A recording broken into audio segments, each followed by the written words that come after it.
वंदे मातरम साथियों, पेश है आज का प्रेरक प्रसंग या प्रेरणादायक कहानी। भगवान विष्णु जी और माता लक्ष्मी जी की कहानी। एक बार भगवान विष्णु जी शेषनाग पर बैठे बैठे बोर हो गए और उन्होंने धरती पर घूमने का विचार मन में किया। वैसे भी कई साल बीत गए थे धरती पर आए और वह अपनी यात्रा की तैयारी में लग गए। स्वामी को तैयार होता देखकर लक्ष्मी माँ ने पूछा, आज सुबह सुबह कहाँ जाने की तैयारी हो रही है? विष्णु जी ने कहा, है लक्ष्मी, मैं धरती लोक पर घूमने जा रहा हूँ। तो कुछ सोचकर लक्ष्मी माँ ने कहा, हे देव, क्या मैं भी आपके साथ चल सकती हूँ? भगवान विष्णु ने 2 पल सोचा, फिर कहा, एक शर्त पर।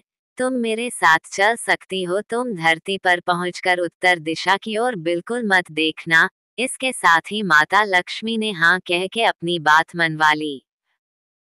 और सुबह सुबह माँ लक्ष्मी और भगवान विष्णु धरती पर पहुंच गए। अभी सूर्य देवता निकल रहे थे। रात बरसात होकर हटी थी। चारों ओर हरियाली ही हरियाली थी। उस समय चारों ओर बहुत शांति थी और धरती बहुत ही सुंदर दिख रही थी। और माँ लक्ष्मी मंत्र मुग्ध होकर धरती को देख रही थी और भूल गई कि पति को क्या वचन देकर आई है। और चारों ओर देखती हुई कब उत्तर दिशा की ओर देखने लगी पता ही नहीं चला।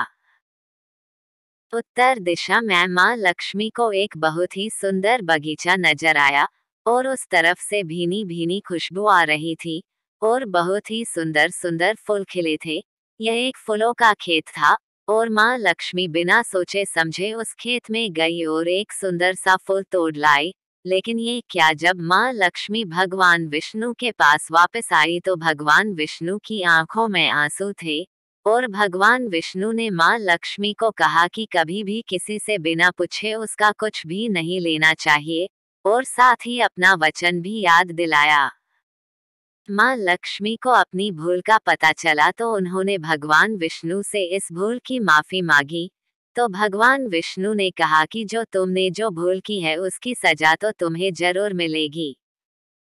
जिस माली के खेत से तुमने बिना पूछे फूल तोड़ा है, यह एक प्रकार की चोरी है। इसलिए अब तुम 3 साल तक माली के घर नौकर बनकर रह। उसके बाद मैं तुम्हें बैकुंठ में वापस बुलाऊंगा। माँ लक्ष्मी ने चुपचाप सर झुकाकर हाँ कर दी। और माँ लक्ष्मी एक गरीब औरत का रूप धारण करके उस खेत के मालिक के घर गई। घर क्या, एक झोपड़ा था और मालिक का नाम माधव था। माधव की बीबी, 2 बेटे और 3 बेटियां थी।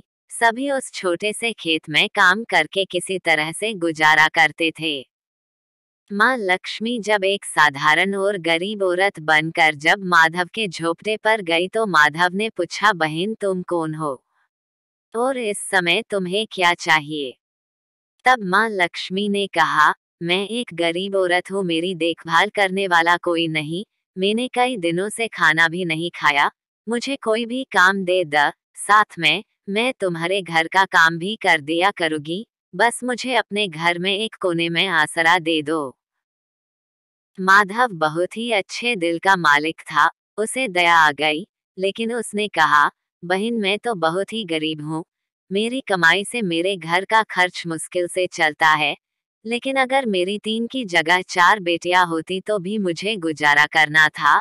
अगर तुम मेरी बेटी बनकर जैसा रूखा सूखा हम खाते हैं उसमें खुश रह सकती हो तो बेटी अंदर आ जाओ। माधव ने माँ लक्ष्मी को अपने झोपड़े में शरण दे दी और माँ लक्ष्मी 3 साल उस माधव के घर पर नौकरानी बनकर रही। जिस दिन माँ लक्ष्मी माधव के घर आई थी उसके दूसरे दिन ही माधव को इतनी आमदनी हुई फूलों से कि शाम को एक गाय खरीद ली। फिर धीरे धीरे माधव ने काफी जमीन खरीद ली और सब ने अच्छे अच्छे कपड़े भी बनवा लिए और फिर एक बड़ा पक्का घर भी बनवा लिया। बेटियों और बीबी ने गहने भी बनवा लिए और अब मकान भी बहुत बड़ा बनवा लिया था। माधव हमेशा सोचता था कि मुझे ये सब इस महिला के आने के बाद मिला है। इस बेटी के रूप में मेरी किस्मत आ गई है मेरी। और अब 3-4 साल बीत गए थे, लेकिन माँ लक्ष्मी अब भी घर में और खेत में काम करती थी।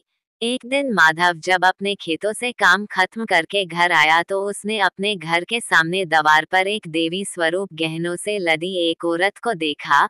ध्यान से देखकर पहचान गया, अरे ये तो मेरी मुंह बोली चौथी बेटी यानी वही औरत है।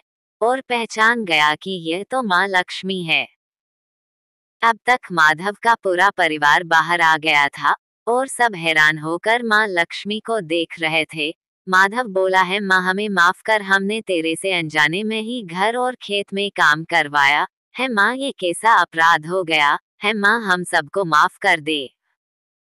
अब माँ लक्ष्मी मुस्कुराए और बोली है, माधव तुम बहुत ही अच्छे और दयालु व्यक्ति हो। तुमने मुझे अपनी बेटी की तरह से रखा, अपने परिवार के सदस्य की तरह से। इसके बदले मैं तुम्हें वरदान देती हूँ कि तुम्हारे पास कभी भी खुशियों की और धन की कमी नहीं रहेगी।